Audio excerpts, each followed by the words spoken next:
2 minutes. So once they start speaking, just put time. Just a quick introduction. All right, my name is Kyle Walcutt. A lot of you probably don't know me because I transferred from both the Charlotte and Providence campus. I'm a dual major, food service management and culinary nutrition going into my senior year. I held the historian and co-PR chair on the Nutrition Society this past year, one of the most active clubs on campus. And I'm also a peer tutor in CAS, and John is actually one of my employers. Thank you, Kyle. Hello, my name is Meg Couture, but most people call me Meg. I am the current student body president here at Johnson & Wales, and I am a resident assistant for Johnson Hall, and I am passionate about serving the student body. I'm Jeremiah Watson, and I have a minute, so I'm going to use it all. So I started out last year a regularly student, 2 minutes apparently, according to Sarah. And I started going to club events, and they weren't exactly what I wanted. So this year is my second year. I joined the clubs. I was the treasurer of Nutrition Society, the co-president of Beyond the Book Club, and then the vice president of Alcohol of After Dinner Society. And as those clubs progressed, I realized that there were some problems with them, and that's where I am today, applying for candidate vice president. Great, thank you. So we will start. We will alternate who we start with. So Meg, this question is for you. Can you please tell us your involvement and past successes and how those will relate to being an SGA president? Can I ask a question for that? Sure. My involvement in the school or involvement in the student government? It says tell us your involvement. So whatever you think would relate to SGA. All right. So I was the president this year. I got elected last year, and it was my first time in student government. I saw it as a need that needed to be filled, and I decided to step up and be that leader that I wanted to see. At the beginning of the year, we had an e-board training, and we set a lot of goals, 65 to be exact. Throughout this year, we've accomplished every single one of them. We have maintained our numbers. Last year at this time, we had 5 active members of SGA. Right now, we have 37. I am also involved in residential life, and I'm an active member of the Johnson & Wales community and also the Denver community. I believe that these serve me in order that I can serve the students, because if you're not involved in the student life, then who are you to lead them? And that is why I think my involvement increases my ability to lead the student body. Thanks, Meg. You're welcome. Jeremiah, the question, tell us your involvement and past success and how it will relate to being SGA president. Alright, so the first thing I got involved in was the ACF competition team. We are a team that competes at a national level. That probably wasn't the biggest success, but it taught me a lot from doing it. And then I was successful with the DECA collegiate team. We went to an international competition last year in Anaheim, got 3rd place. And then with clubs and activities, like I mentioned, I'm the treasurer of Nutrition Society. And how I view Nutrition Society is not just as the treasurer, but we're all kind of equals. So I participate in a lot of events, and one of the biggest things I really participate in is building club prestige. So just today I picked up Nutrition Society sweatshirts that everyone can wear around. We're going to sell them, and it'll help boost the esteem of clubs. I do Beyond the Book Club. I'm the president of that, and that just helps kids learn to cook. And then After Dinner Society, which is the same thing. And through all those, I've come to many SGA meetings, talking about my concerns. I go to the club's connections meetings on the first Tuesday every month, express my concerns again. I just believe that the more involved students are, the more successful their college experience will be. And I think that's the whole point of being here, is to have fun and learn stuff. So. Thanks, Jeremiah. Kyle, for you, tell us your involvement and past success and how it relates to being SGA president. I am also on the executive board for the Nutrition Society. As I said earlier, I was the co-PR chair and the historian. But like Jeremiah said earlier, we all treat each other as equals, and we all take up roles that we think are necessary. So this year I also helped manage the finances with Jeremiah. I also did event planning and worked heavily with student activities, submitting events and coming up with events for Nutrition Society. That gives me a good perspective into how RSOs work, which is a large portion of student life on campus. I'm also a peer tutor in CAS, so I work day to day with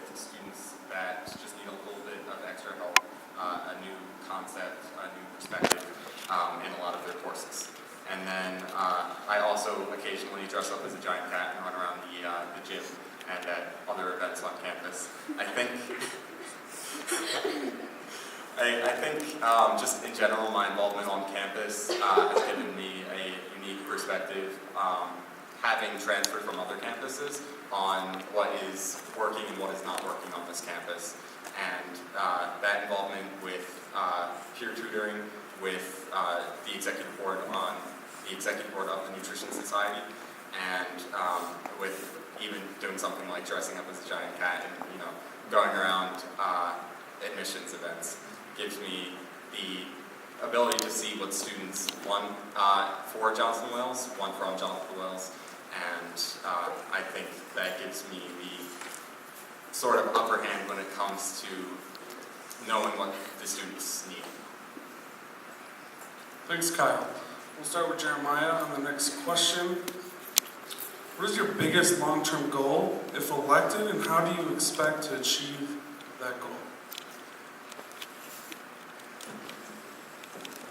Well, the biggest long-term goal in general is to increase the happiness of students on campus, which just make them have a better successful experience at our school. A lot of students say they don't like the school, and it's not the school's fault, it's just that they're not having fun.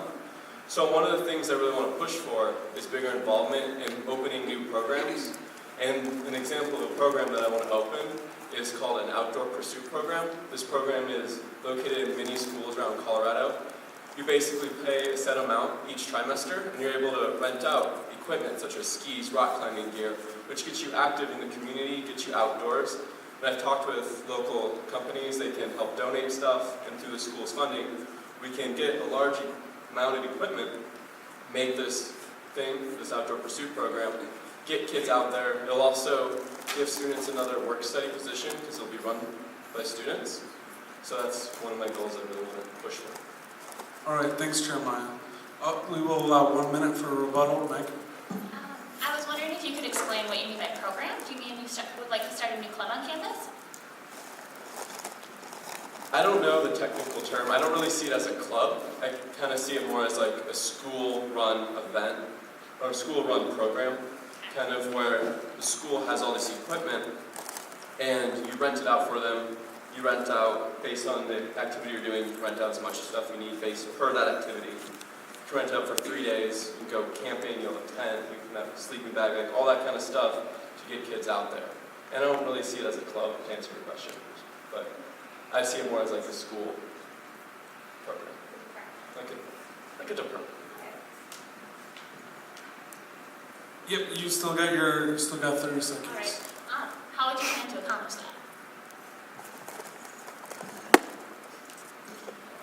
Well, Treat Hall is getting renovated, so there's going to be plenty of space in there. I was thinking there. Talk with people where to find space. Talk to stores like REI. There's the Wilderness Exchange. There's lots of stores like that that'll be willing to donate equipment. And then you basically have it. You talk to the people in the work study department, get her name, and make it a work study position. And go from there. All right, so technically, Jeremiah, you're allowed 1 minute but you've been asked questions, so I'm going to move on to Kyle. So Kyle, the question is, what is your biggest long-term goal if elected, and how do you expect to achieve that goal? I agree with Jeremiah in that the satisfaction of students on campus should be the long-term goal for the SGA. And in order to do that, I believe something that we need to implement is better representation of the student body. Without getting feedback from the student body, we can't actively represent them. And so in order to do that, we would set up avenues where students could voice their concerns and give feedback to the SGA on what they want to see happening around campus and issues to address. In order to do that, we can set up a Facebook page, a Twitter, even a forum on the involvement network, just to make it more convenient for students to voice their concern, make it more convenient for them to give feedback. And without that, it's really just a shot in the dark on what you guys want from school, what you guys want from SGA. Thanks. Is that a rebuttal? Okay, go ahead. All right. 1 minute. Are you aware of the systems that are in place right now, such as our Facebook page, our Twitter account, our wild chats, our open forums, our Senate meetings that are open to the public, as well as our involvement network page that has all of our updated minutes? I'm going to end the rebuttal and allow Kyle 1 minute response. I am aware of those programs, but they're not very well publicized. A lot of students aren't aware of all of these events that they can go to voice their concerns, and a lot of students, the majority of students on this campus, are commuter students, so they might not necessarily have the time. Although there is the Facebook page and the involvement network, there's no official that's delegated that task of making sure that those concerns are voiced at every SGA meeting. And there currently isn't any time allocated to go over any concerns that are posted on the Facebook page or the involvement network or through these forums. They're discussed individually. All right, thanks, Kyle. And we're going to go ahead and end with Meg on this question. What's the biggest long-term goal if elected, and how do you expect to achieve that goal? Yeah, I can sum that up in 2 words. So, it's happening. Actually, the first word is 3 words, so just kidding. And that stands for, ITS. So, I stands for impact. We want to increase the on-campus impact, which would be commuter students. We're going to really focus on those next year through getting commuters a budget, because right now they do not have one. And that's something I'm going to be adamant about next year.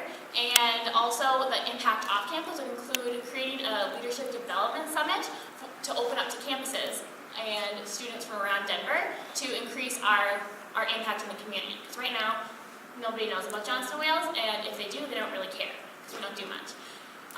T stands for transparency. Keep going. Okay. T stands for transparency. That's something we've started this year, and we will continue to progress and make larger next year. And S stands for sustainability, which we want to, as you mentioned, Treat Hall is being remodeled, a Centennial Hall, as well as the new Residence Hall, and we would be fighting for sustainable lighting. So right now, all of our lights in the Student Center and Residence Halls are very eco-friendly, and they stay on all night. So we would be petitioning for automatic lighting that is more eco-friendly. Also, 2-way flush toilets, which are very good for the environment. And then you're probably wondering, wait, you forgot the apostrophe. And so I'm going to tell you about that, because the apostrophe stands for the student voice, and it actually is above all of our goals, because the student voice is what matters most, is what we put priority above everything else. I think that we need to go into this position with strong goals, strong values, and a strong mission. But if we're not listening to the student voice, and we're not letting them interject into our goals and dreams, 10 seconds. we're not doing our job. Thanks, Meg. I have a rebuttal from Kyle, 1 minute. I was wondering how exactly you were going to represent the commuter students. What paths are you going to take in order to get their feedback? And what are you going to do for them specifically? What are you going to use that budget for? All right, thanks, Kyle. And then 1 minute to respond. Have you met Brittany Chung? Okay, so she's our commuter senator this year, and she has been working very hard to restart the commuter council. So that's a program that we have on campus. It's in student activities, and as of now, there's no one that is represented there. So she's been working to restart that and to revamp it in order to hear the voices. So the first meeting is next Tuesday at 8 p.m. and she already has a list of 25 people that are coming, and we're going to be listening to their concerns and voices. But also, I'll be a commuter student next year, so I'll have first-hand experience. And the budget would go to programs that are appropriate for commuters, because a lot of our programs are focused on residents, because it's easier to have them come to programs because they live here. But commuter students need stuff too, such as a long-term goal of mine would be to make a bar on campus. 5 seconds. Okay, thank you. Yes, go. You have 1 minute. So you mentioned the whole sustainability, having sustainable lights, flushing toilets, and I completely agree. I think that's really positive. But that is very expensive, and it's almost superficial. It makes Johnston Wales look a lot better when there's a lot of interior problems with like the classrooms, how there's whiteboards that won't erase, projectors that aren't centered right, chairs that squeak every time, computers like the new Mac computers where you can't save your work. And these are problems that kids just kind of have to deal with every day. And really, in reality, sustainable lighting, how it's great and everything, I completely agree, but it doesn't help students. I feel like what do you think about like helping students with the little problems in the classroom? All right, Meg, you have one last minute to rebuttal, then we move on to the next question. I love that idea, and I think that would be probably doable, actually. Get whiteboards, get new projectors, if that's what you're kind of talking about. We can definitely look into that. However, I think like futuristic, so in 30 years when we're gone, I think that sustainable lighting that turns off every single night, if the lights in the student center are on all night, which they are, how much energy is that wasting? So I'm thinking, I guess, more planet than beauty, like the whiteboards being clean. Thank you. The next question will start with Kyle. How will you be the advocate for the student voice? I would advocate for the student voice by collecting feedback from the students, by voicing their concerns at every SGA meeting. I would rely heavily on my executive board in order to use our resources to know exactly what the students want to see from the SGA and want to see around campus. The sustainability idea is a great idea, but I don't think it's necessarily what the students want. It is good for the campus, and maybe it should be taken on by another department, but I think a much greater concern is student activities on campus. As you might know, if you're involved in any of the RSOs on campus, it's extremely hard to publicize your events and your organization on campus just because of the limited number of posting sites and the limited use of the involvement network. Coming from the Providence and the Charlotte campus, the involvement network is heavily used. If there's an event going on campus, that's where you find it. Unfortunately, none of the departments here use that, and it's, I think it's a priority that in order to voice student concern, we need to get them involved on campus, and revamping the involvement network is one way to make it more convenient for students to be involved on campus and be able to get feedback. Thanks, Kyle. Meg, how will you be the advocate for the student voice? Oh, you have a rebuttal. Okay, you can rebuttal. All right. Yep, 1 minute, 1 minute. Alright. I just wanted to address involvement network and posting space. So actually I want to thank you first because Kyle has reached out this year with a list of problems, solutions, and why they're important. And we followed up on all of them. I don't know if Mario sent you that email. Oh, okay. So I let him know the progress that was being made. But the involvement network, for example, we know it is a problem for sure. The student activities directors just had a conference in Providence, was it? Yeah. And they knew that it's a problem because they hear it from us and they hear it from everyone in Jackson Wheels as 4 campuses. So they are working to revamp it and utilize the goals and the vision that other campuses have. So you said Providence and Charlotte kind of utilizes it better. So they're going to help us and train us in order to do that. So for example, at a club training, we're going to have an involvement network session, and we're going to offer 5 workshops seconds. throughout the year. And also for the poster space, we're advocating for that with our leftover budget for the All year. right, thank you, Meg. Do you want to rebuttal the rebuttal, Kyle? All right. So Meg, back to you with the question, how will you be the advocate for the student voice? So the first step to advocating for the student voice is having a student voice. So if nobody's talking, we don't have anything to listen to. A problem that is a big thing here at Johnston Wales is apathy, contentment, complacency. Lots of students don't care. I mean, look around the room. Is it full? There's like 50 people. I don't know. There's not 50 people here. There's not very many people here. And why not?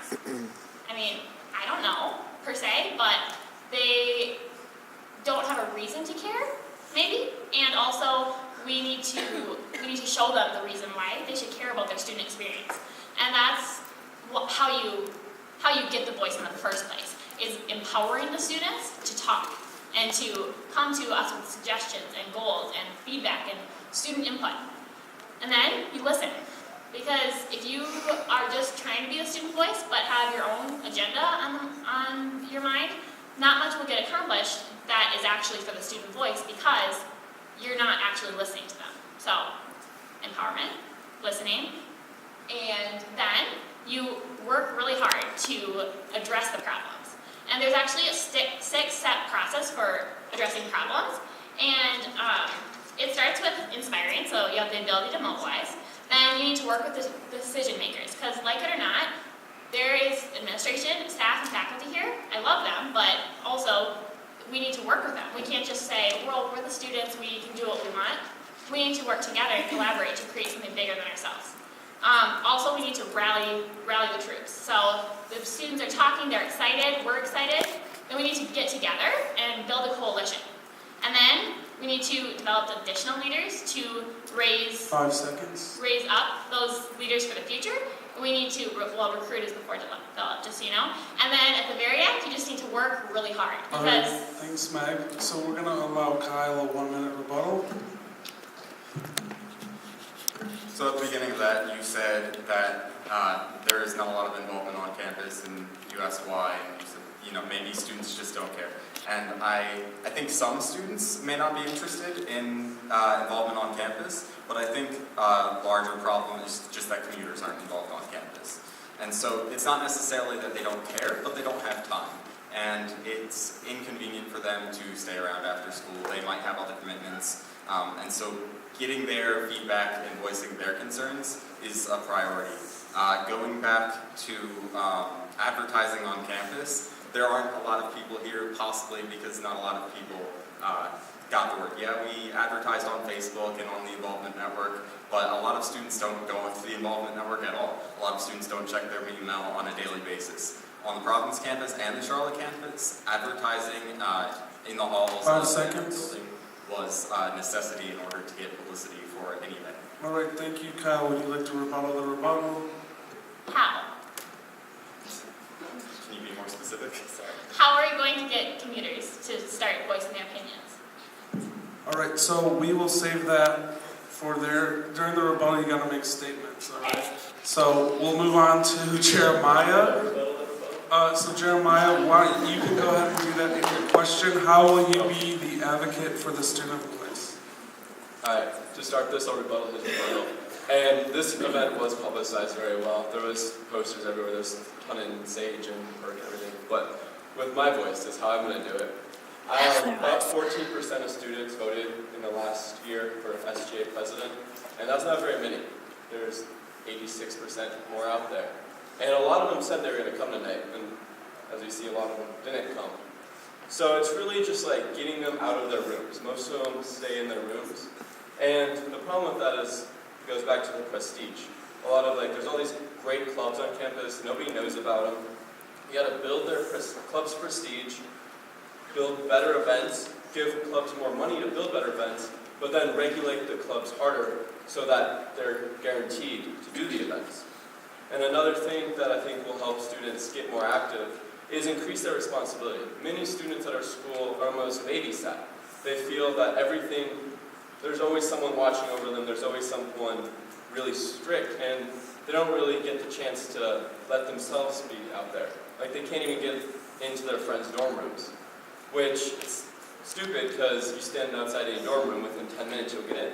But it's just the whole responsibility thing. Everything is faculty is watching over students 24/7, which there's good reasons for that. But I just think being able to increase students' responsibility a little bit, give them a little bit more freedom, definitely monitor students, but give them the chance to be free, make their own decisions, and get out active. Because a lot of students are afraid to go to events, afraid to do stuff, because they're afraid of faculty. It's simply how it is. And it's a shame, because there shouldn't be. There's no reason to be.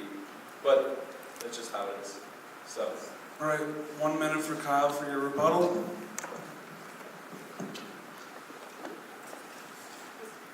So I don't think it's necessarily the faculty that students are afraid of, but seeing a lot of the events in the past, the quality is often lacking. And advertising, once again, is always an issue. Getting students out of their dorm rooms might be something that would increase involvement on campus, and there's definitely a way to do that, but we need to consider that the majority of the students on this campus are commuter students, and so we need to give them an incentive to come to campus and be involved on campus.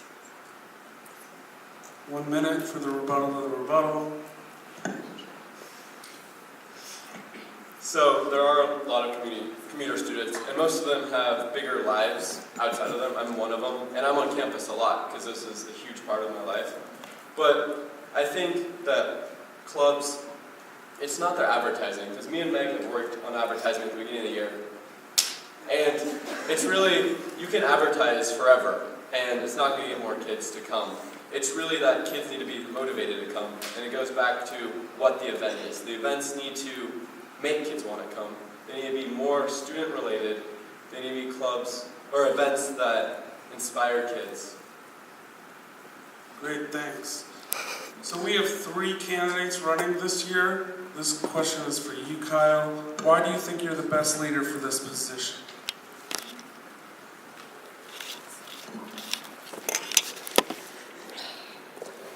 I think I'm the best leader for this position because I've seen how the SGA runs on 2 other campuses, Providence and Charlotte. I'm involved on campus, and I understand the need to voice the students' concerns and to get feedback from the students. I hold sort of a unique position just because I have transferred from 2 different campuses, just because of my involvement on campus. And I think that going back to representing the student body, my 2 degrees, knowing students that are struggling in courses and helping them through peer tutoring, and just being involved on campus with the executive board of the Nutrition Society, arguably one of the most active clubs on campus, gives me that perspective, along with Jerry, gives me that perspective to be able to voice the student body, to be able to voice the student concerns a little bit better than my competitors.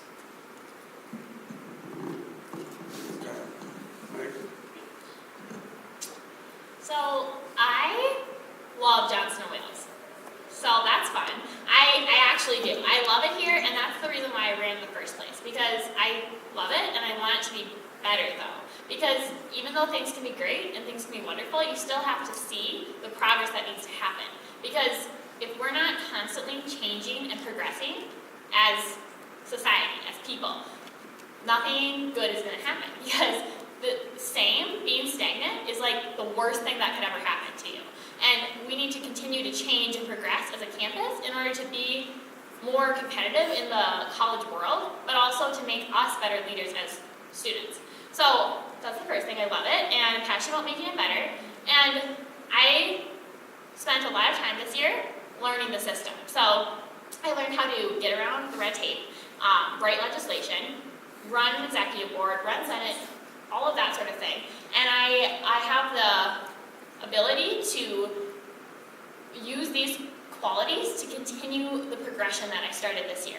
So that is why I believe that I'm fully qualified for this position and ready to take this year by the horns and rock the boat. And Jeremiah, why do you think you're the best leader for this position? I think I'm the best leader because I offer a unique perspective than most people. I think differently than most people. I act differently, kind of do everything uniquely. And that's one of the reasons why Meg suggested I run for SGA, not necessarily she suggested this position. But a lot of how I live my life is based on, I regret things I don't do. I don't regret anything I do. I don't really believe in failure. Everything that happens that isn't real